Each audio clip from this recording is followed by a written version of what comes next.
¿Qué tal? Hola, sean todos bienvenidos. Vamos a comenzar el video que tiene como título Principales escuelas económicas. El objetivo de la presentación es conocer algunas escuelas económicas y sus principios. Vamos a ir a la esencia. Y también buscamos identificar la forma de influencia en el orden económico mundial actual de estas principales escuelas económicas. Dicho lo anterior, entonces, vamos a comenzar. En general, las escuelas de pensamiento económico se centran en indicar cuál es la forma en que la economía debería funcionar, es decir, cómo se supone que debería ser la economía. Vamos a ver solamente algunas de las escuelas económicas, realmente la lista es un poco más larga. Aquí estaremos centrándonos principalmente en 6 de las que nosotros consideramos son las más influyentes escuelas de pensamiento económico. Y entonces cada una de estas nos explica, nos dice cómo debería ser, pues digamos, la economía de una sociedad, la economía de una nación. Comenzaremos entonces, vamos ahora con el caso del mercantilismo. Esta escuela de pensamiento económico consiste en acumular oro o metales preciosos para generar riquezas. Se desarrolló durante los siglos XVI y XVII y consiste en generar impuestos y restricciones a las importaciones y control de los recursos naturales. Entonces el mercantilismo va a considerarse como una escuela de pensamiento económico que consiste, dicho de otro modo, en que las naciones van a buscar, a como sea, digamos, de cualquier forma, acumular riquezas y metales preciosos. Esa sería la forma de mostrar desarrollo económico. Entonces, sin importar los medios, la situación aquí es que las naciones van a intentar acumular oro, acumular metales preciosos. Van a considerar también importante restricciones a las importaciones. Dicho de otra manera, pues va a ser una sociedad que va a estar cerrada al intercambio de mercancías porque entonces las naciones van a cerrar las puertas a las importaciones y tendrán un control estricto sobre los recursos naturales.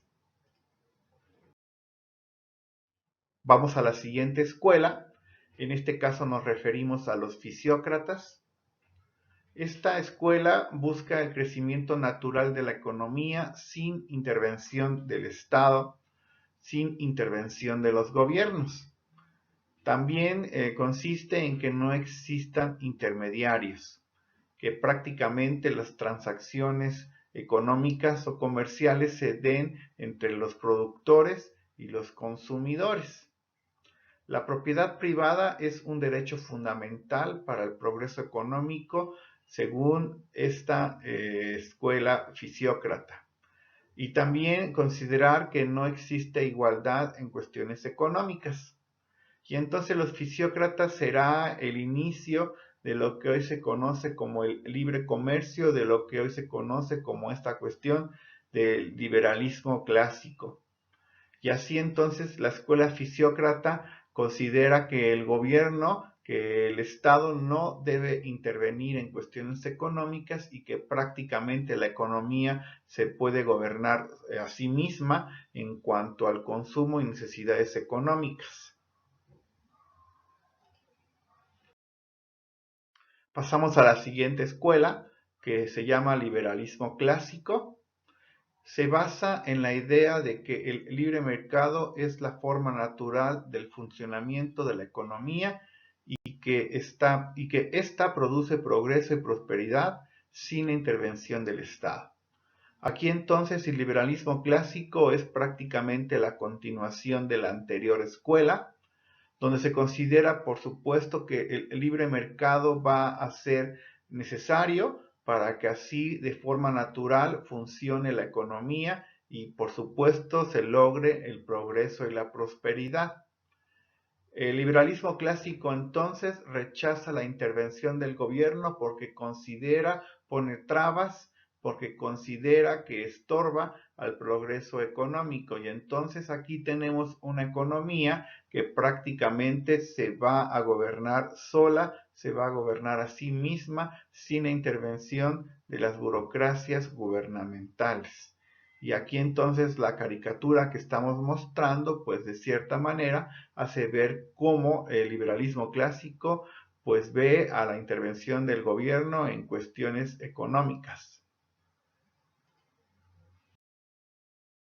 Continuando con esta misma escuela, su desarrollo posterior se vio marcado por una economía en donde el capitalismo era el sistema económico dominante y la revolución industrial generaba importantes cambios socioeconómicos. Y entonces usted debe considerar que el origen del liberalismo clásico tiene que ver muchísimo con la cuestión relacionada al surgimiento del capitalismo y también, por supuesto, al surgimiento de la revolución industrial. Todos estos cambios, de cierta manera, van a ser organizados en la escuela que dijimos tiene el nombre de liberalismo clásico.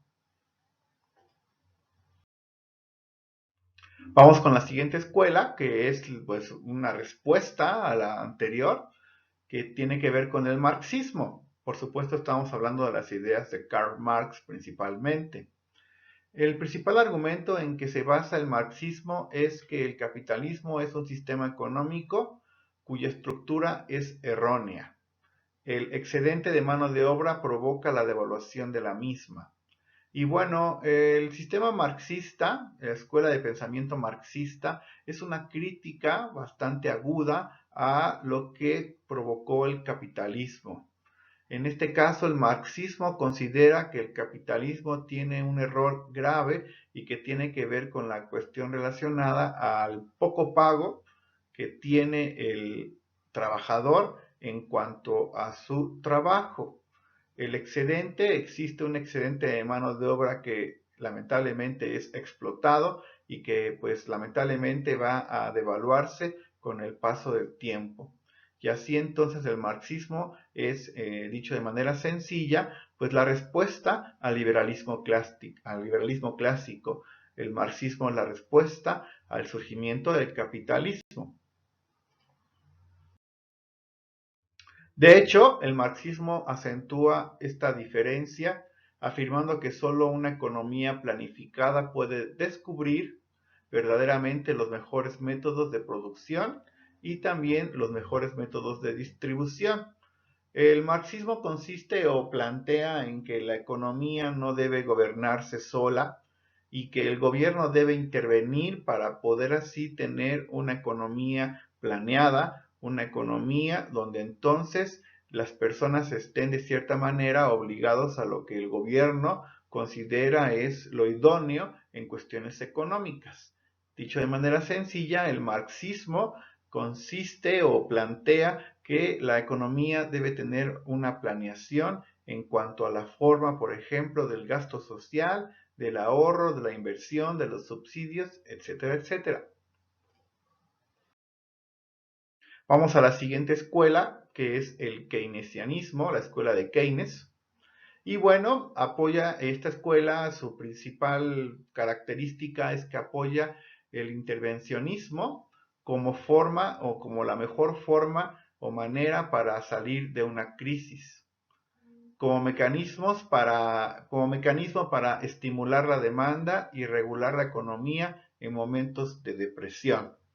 Y entonces la escuela de pensamiento de Keynes pues considera que el gobierno debe intervenir en cuestiones económicas y que puede ser una solución para poder salir de crisis, ¿verdad? De este tipo, económicas.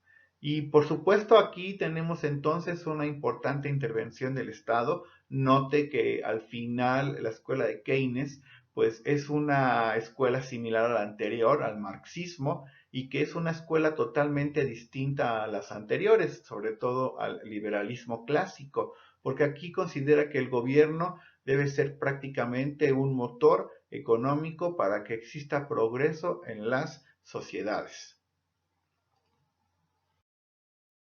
Su política económica del sistema keynesiano Pues consiste en aumentar el gasto público para estimular la demanda agregada y así aumentar la producción, la inversión y también así al mismo tiempo aumentar el empleo. Y entonces cuando los gobiernos comienzan a construir puentes, a construir escuelas, a construir infraestructura, pues está de cierta manera generando el aumento del gasto público y también está buscando al mismo tiempo incluso la generación de empleos. Y entonces es una forma de hacer también economía. Los keynesianos consideran que el Estado debe ser garante, que el Estado debe de alguna manera intervenir en cuestiones económicas, de hecho hasta considerando la situación de generar empleos. Vamos con la última escuela, que es el caso de la escuela neoliberal. Se basa en la defensa del sistema capitalista. Dicha corriente, el neoliberalismo, trata de resurgir las ideas del liberalismo clásico, de allí su nombre, y da un peso mínimo al Estado, por supuesto, al gobierno, y existe un predominio pleno del mercado. En este caso, los neoliberales lo que van a hacer es tratar de tomar la esencia y las ideas principales del liberalismo y de cierta manera las van a acentuar, sobre todo en cuestiones relacionadas a cuestiones del mercado. Busca, digamos que el principio característica esencial de los neoliberales es que están buscando asignar utilidad alta a las empresas y así poder competir. Dan también esta cuestión y proponen que existan menos trabas para crear empresas. Si usted vive en una economía donde entonces la prioridad la van a tener los empresarios, está usted en la escuela del neoliberalismo. Si está usted en una comunidad o sociedad donde las empresas están generando altas ganancias y el gobierno de cierta manera permite y ayuda para que sea así, entonces estamos en presencia de un sistema neoliberal. Bueno, ya para darle un poco de fin y de cierre a esta presentación, pues presentamos este cuadro donde vamos a revisar la influencia en tiempos actuales de las escuelas de pensamiento que hemos explicado hasta el momento y algunos ejemplos. El mercantilismo, por ejemplo, en tiempos actuales ha influido en un desequilibrio en la riqueza de las naciones. Y por algunos ejemplos podrían ser el caso de los reinos de España y Portugal, ya dijimos, durante los siglos XVI y XVII. El caso de la escuela de pensamiento fisiócrata, pues ha creado o ha influido en tiempos actuales en la situación de sociedades cerradas, y podríamos dar algunos ejemplos, por ejemplo, el caso de los menonitas, con esta cuestión de los fisiócratas, ¿no? En el caso del liberalismo clásico, podríamos decir que en tiempos actuales ha influido creando sociedades individualistas. Y en este caso también algunos ejemplos sería el caso de los tratados de libre comercio. En el caso de la escuela de pensamiento marxista, ha influido en tiempos actuales en la creación de burocracias y sobre todo, por supuesto, en sociedades, ¿verdad?, de tipo socialista. Y por supuesto, hablando ya de la escuela de Keynes, del keynesianismo, pues tendríamos que hablar que ha influido en tiempos actuales en la creación de burocracias amplias o incluso de nepotismo. Algunos ejemplos sería el caso, en este caso sería Estados Unidos o Inglaterra en la década de los 70 y en los 80. Incluso podríamos hablar de la presidencia actual de López Obrador. Y por último, la escuela, en este caso neoliberal, pues ha influido en tiempos actuales en la cuestión de menor estabilidad laboral, donde la prioridad la tienen las empresas, y también, por supuesto, en la creación de monopolios, y donde tenemos esta situación donde las empresas grandes se van comiendo a las empresas pequeñas. Algunos ejemplos de cuestiones neoliberales podrían ser las presidencias de México durante los gobiernos panistas. Podríamos hablar de la década, bueno, en este caso de la presidencia, por ejemplo, de Vicente Fox o también el caso de Felipe Calderón. Y bueno, con esto le damos cierre a esta presentación. Dejamos a la vista la página de Econopedia, que fue el recurso que utilizamos para la creación de esta presentación. Agradecemos muchísimo su atención y nos estamos escuchando y viendo en los siguientes videos. Hasta entonces.